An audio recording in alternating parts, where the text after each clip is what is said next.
Okay, I remembered to stain the handle before I started putting all the fittings on, so... Dang, that car's loud. So where was I? Oh yeah. So yeah, because otherwise it would have been nearly impossible to stain it correctly with all the metal parts and leather and all that jazz. Uh, now that it's a little darker, you can... Focus, camera.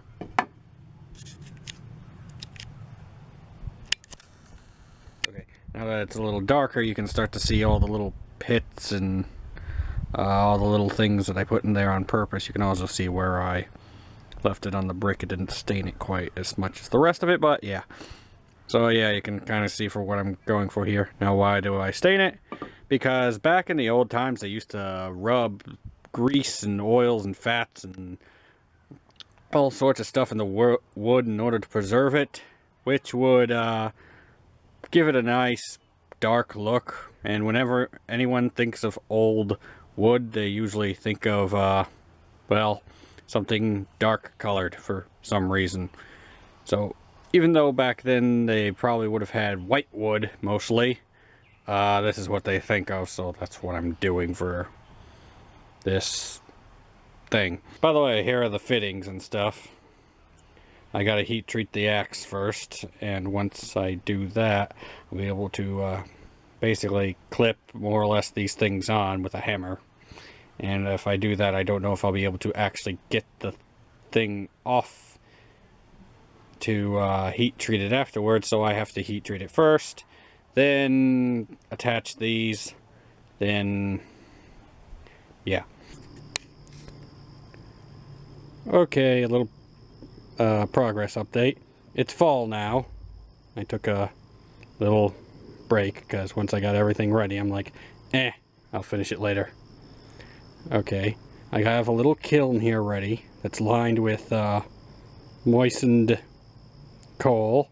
And I'm going to take my little flamethrower over there, which is a weed burner, and I'm going to, well, heat treat the axe head and quench it in this quench tank, and I'm going to try to find an angle where I could film the whole thing.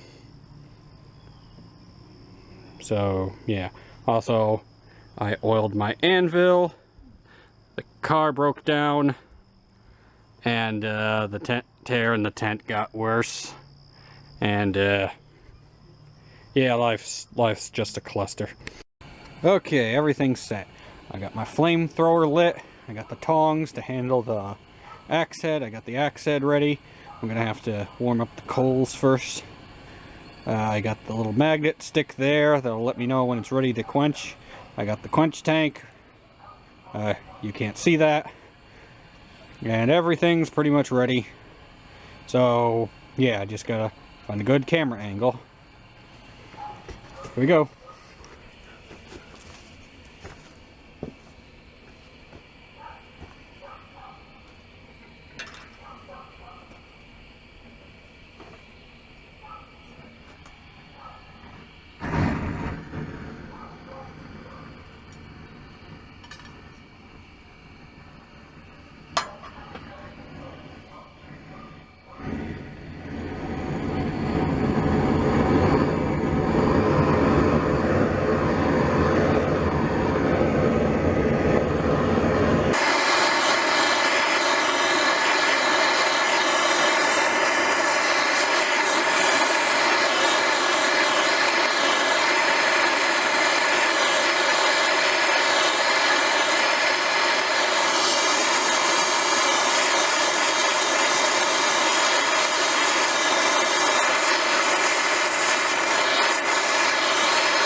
Now you can see the orange back on there. That's to like anneal it automatically so I don't have to do any kind of oven work. Yep. Well, that went pretty well. See how it turned out in the morning. Well, it warped overnight. You can kind of see how far it got off when I do this, so not too bad, but it's enough to annoy me. Well, anyway, I'm gonna put those on the axe and then hammer them to this, so stay tuned.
Okay, there's the rough attachment. Looks very chaotic, doesn't it? Yeah, that's why I'm doing it the hard way instead of cutting, grinding, and forging hot pieces of metal. I'm making nice, tightly fit, cold pieces of metal. It's a little upside, but I can correct that later. Now I gotta drill the holes. Well, I probably should attach those, but I'll do that after. Yeah. So, yay.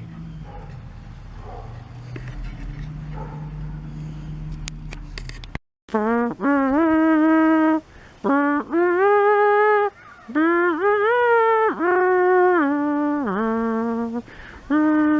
don't know the rest of it. That's funny, I'll use it on the rest of the things that broke.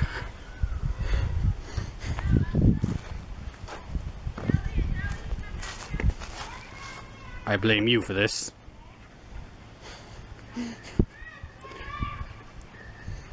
No wonder you're dead. Temporary solution.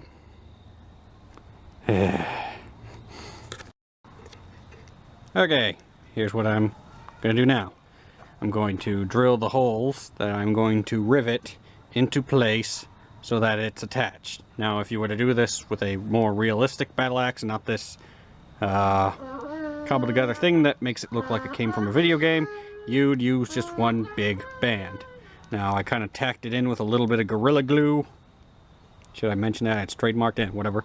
And so it won't move around too much while I'm drilling the holes. But basically, you can see where I'm gonna, yeah, I'm just gonna drill holes and attach it. Can't get any more descriptive than that. Also, I wanted to show you this. Now, if you want to make a nice rugged looking handle, you can use plain old sticky backed cloth tape and basically just wrap it loosely and use more than one piece every so often, and just leave little gaps and wrinkles and folds and stuff, and just little things like that every so often, and then take your hands that are covered with blacksmithing dust. I don't know what that dust is. It's most likely coal, powdered metal, it's some sort of body goo, and then just rub it all over there, and then it makes it look nice and rugged. So yeah. So it's gonna rain here, so I probably better get this going.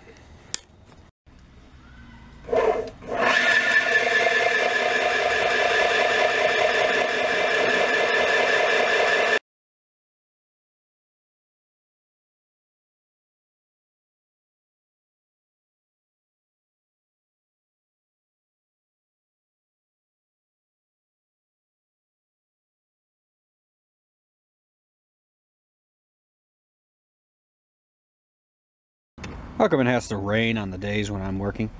Well, it got a bit dark last night, so I couldn't exactly show you everything, but I'll go over what I did. Basically, I drilled the hole through there, put a bolt in so that I could line up the other holes, but I drilled the holes in this strap first, so that way I can make sure they're in the right spot on this, because this strap is the most important strap. It's the one that takes most of the load. This one just keeps it from rocking back and forth. So yeah, you can see right there. Now what I'm going to do is adjust the positioning of this strap and just finish drilling. Okay, everything's ready. You can see I filled the little holes with motor oil to keep everything nice, cold, and lubricated, although it is getting pretty cold out here. If you want to try this yourself, do it the way they actually did it, and make the straps one big piece and form the handle to the shape of the straps, not the reverse way that I did, just to make it look Warcrafty and stuff.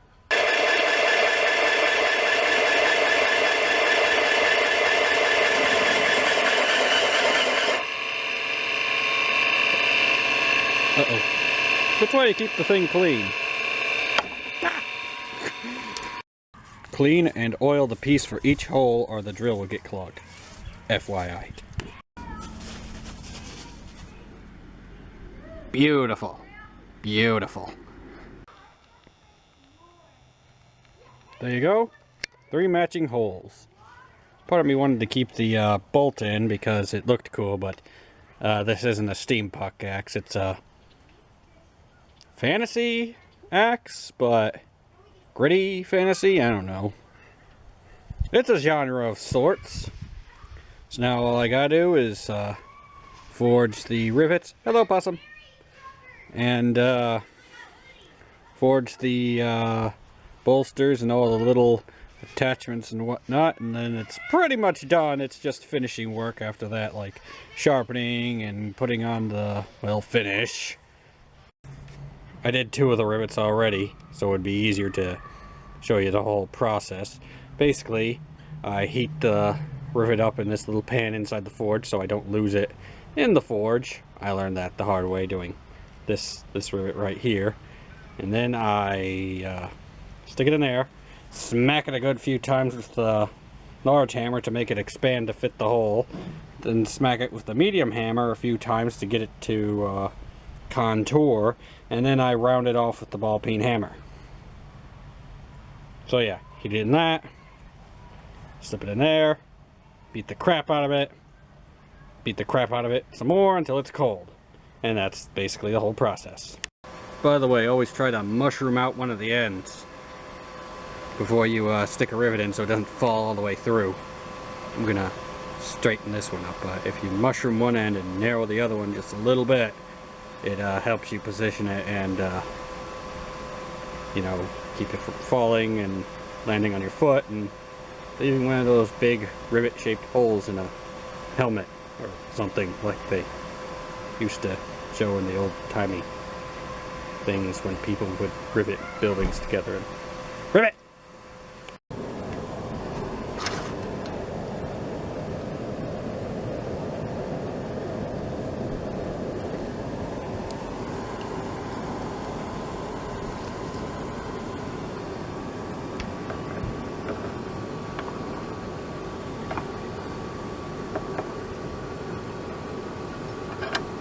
Something like that.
And my axe.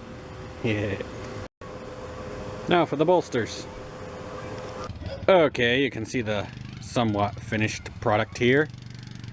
I got the bolsters on, but the camera cut out, so I didn't get any usable footage on that. So I was like, meh.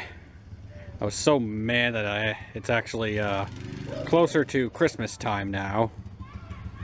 Took a bit of a break off this thing to try to get some money for Christmas. Anyway, well, you can see everything here, and you can also hear that the children are very loud because Christmas break and all that. Sheesh. Basically, all I got to do is decorate it and make sure everything's tight. I'm going to cut off that nub there because A, it looks terrible, and B, it kind of needs a wedge to keep it from shuffling around every so often.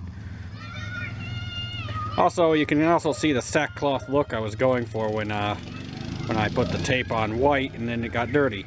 A lot of you probably didn't believe that was going to work, but look at it now. Look at it now.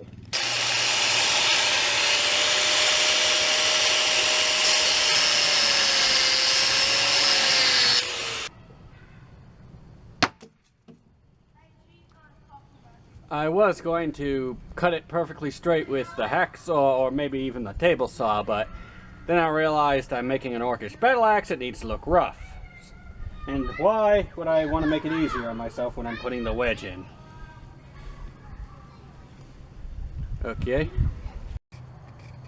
That looks approximately correct. There's the wedge, and there's a little dingly bit that I'm going to attach to the bottom of the handle. Yeah, World of Warcraft weapons always have little dingly bits. I don't know quite why. I used an elk horn and made it look like something like a tooth, or one of those superfluous butt spikes they added to all the creatures in the latest expansion. It's really kind of weird why they added so many superfluous butt spikes. I mean, yeah. So gonna put the wedge in now. Just distracted by all those superfluous butt spikes. And here's a cat. Hello, possum. Say hello, possum. I use that 35-pound weight as a monkey tool. Yes, that's an actual blacksmithing term. Look it up. Make sure your handle is nice and flat when putting in any kind of wedge, otherwise it'll go in crooked. And since I made this thing crooked on purpose already, try to make it look more chaotic and all that jazz. I kind of want it to go as smooth as possible. Okay. Tap it in one side, then the other, until it starts to wedge in.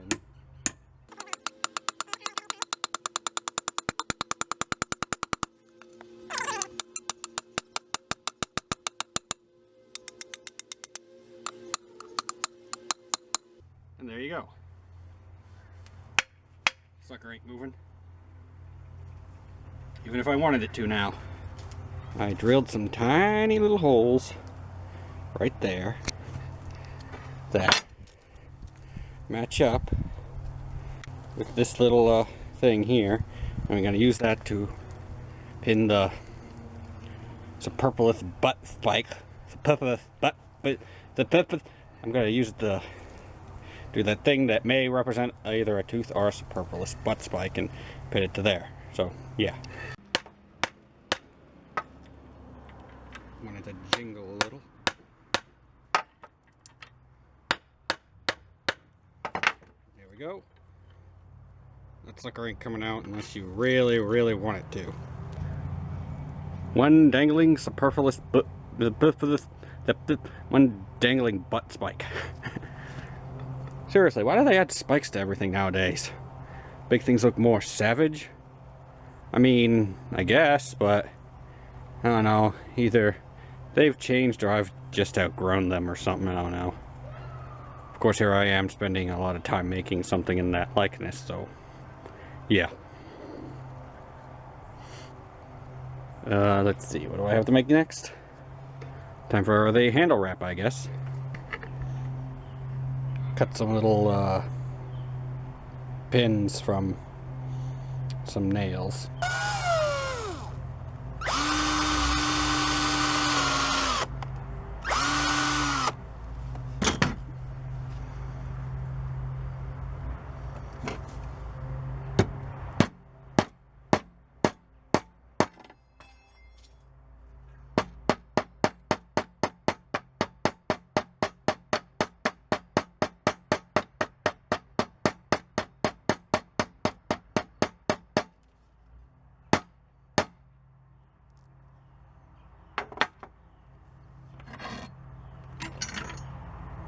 If it doesn't stick, I just come back later and add a bit of glue.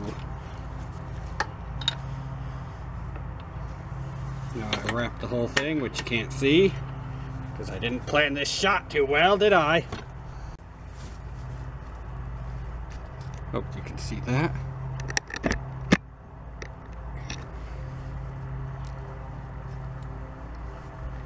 This thing's taking a long time. It's going to probably be a two-part video, despite my attempts to make it otherwise. Vikings actually used to wrap their axes like this. And if I did this right, there should be a little bit left over for me to cut off. Yep. I decided to make it as close a view as I could possibly get it.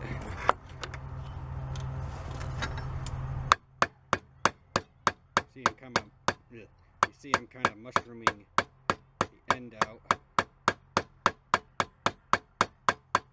Because otherwise it'll just go right through and not hold the leather.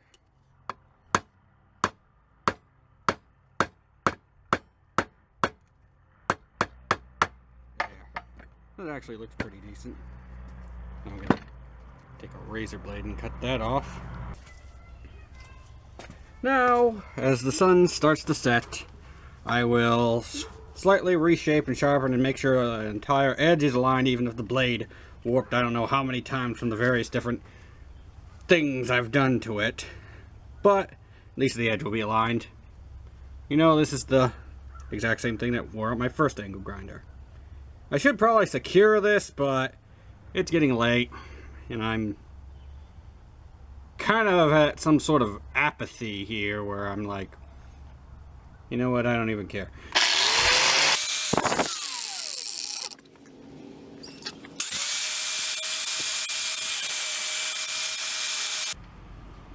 Well, there's the axe, more or less.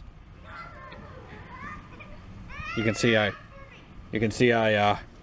refined the profile, and there are annoying children around. Sheesh. I don't like being around children. Anyway, I refined the profile, and it's pretty much its final shape. I will sharpen it towards the very end with my various whetstones and all that jazz. Right now, all I have to really do is sand it to get all this roughness out, and then sand some roughness in, because World of Warcraft axes always look like they've been done on a grinding wheel.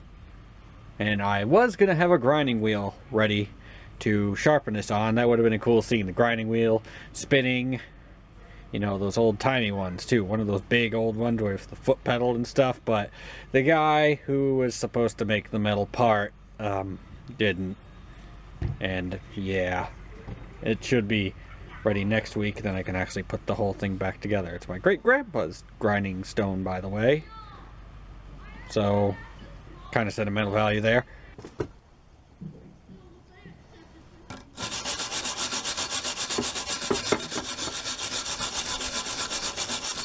A few more hours of this. Now, I fixed the camera so the tripod shouldn't lean that way. Again, I had to tighten a screw. But yeah, this is the kind of stuff that goes into hand-polished ironwork. If you ever see a piece of black metal that's all shiny with sort of a nice worn patina finish on it, this is what happens. Or they get a wire brushing wheel, but this gives it more of a softer look, I guess.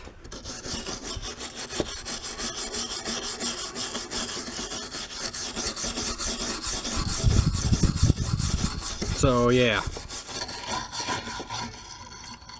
Now you see the sheen on a lot of video game iron work because it gives it more of a visual contrast. And since I'm trying to copy the World of Warcraft-y type stuff, I need to kind of do that as well.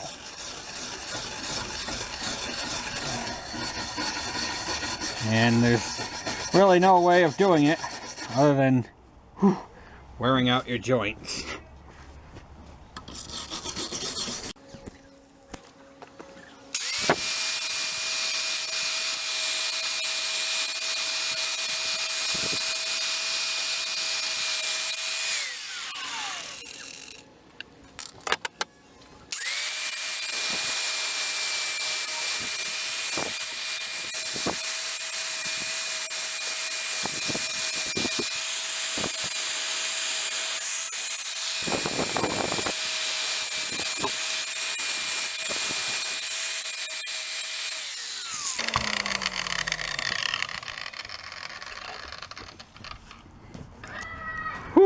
Okay. I didn't exactly have a whetstone that would fit in there, so, you know, the little circular areas and stuff, so I decided to grind at the edges, which I usually don't do, but I managed to get this one pretty sharp. To get it sharper right here, mind you, but I'll do that right after I turn the camera off. But those kids are so loud. Anyways, yeah, basically I tried to at least get all the grinder lines going in one direction to at least somewhat emulate the... Ooh, that one's sharp. Somewhat emulate the effect of grinding stone, big giant stone as big as that weight there, but yeah. So, man, I could have picked a much better day of shooting than right after New Year's. By the way, I took a break for the rest of the holidays. On this axe, at least. And now I have to make money. Well, anyway, that's pretty much the entirety of the axe. It's just a couple of things with sandpaper, and then we get a nice chop up video. Who doesn't love a good chopping video? By the way, I hope you enjoyed the hand brushed finish, because, you know, that took an hour and a half, roughly. It's more like an hour 17, but I didn't turn on a clock, so.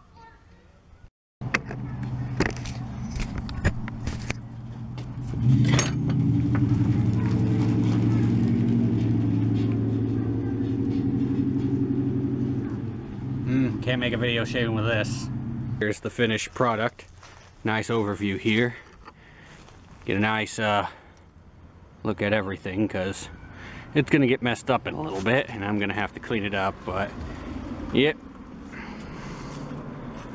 Looks like it'd be in the game.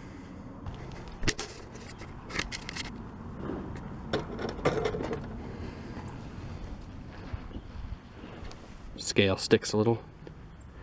7.5 pounds. Meaning this big old thing is 1.5 pounds heavier than even the heaviest two-handed Viking battle axes. Meaning it is almost totally impractical to use. But, fancy weapon. Okay. Bunch of empty milk jugs that have been filled with water. Check. Bunch of soda bottles that have had the labels peeled off for copyright reasons. Check. Coconut cantaloupe to approximate a human skull / brains. Check. Little rinky-dink setup to display what the axe can do. Check. The only well-lit wall in the entire area because the sun is so desperately low this time of year. Check. Pointless scarf made out of t-shirts because you know, it's freaking cold. Check. Let's chop some stuff.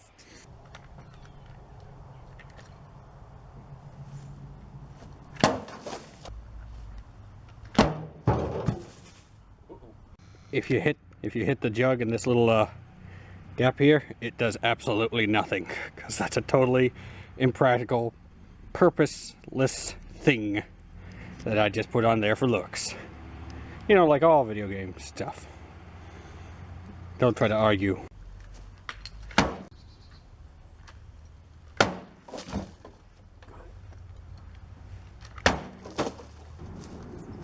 This thing does not like edge alignment. Okay.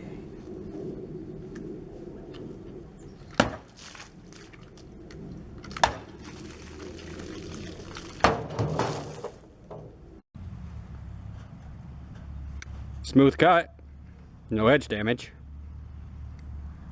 See, this is why Man-at-Arms does their cutting part on hay bales.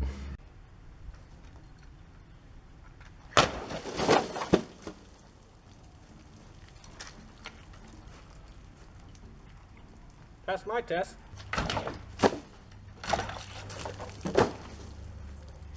I really hate it when this thing whips you in the knuckles.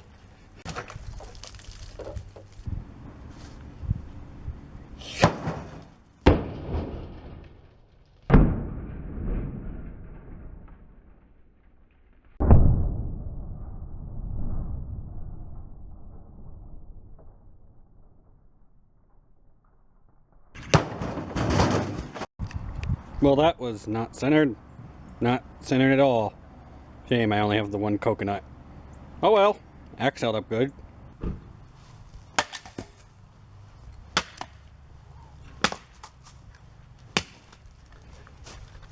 This thing isn't even that well sharpened, and dang. It's more of a crushing weapon. But dang, look at that. I made a punji stick. Not intentionally, those are illegal.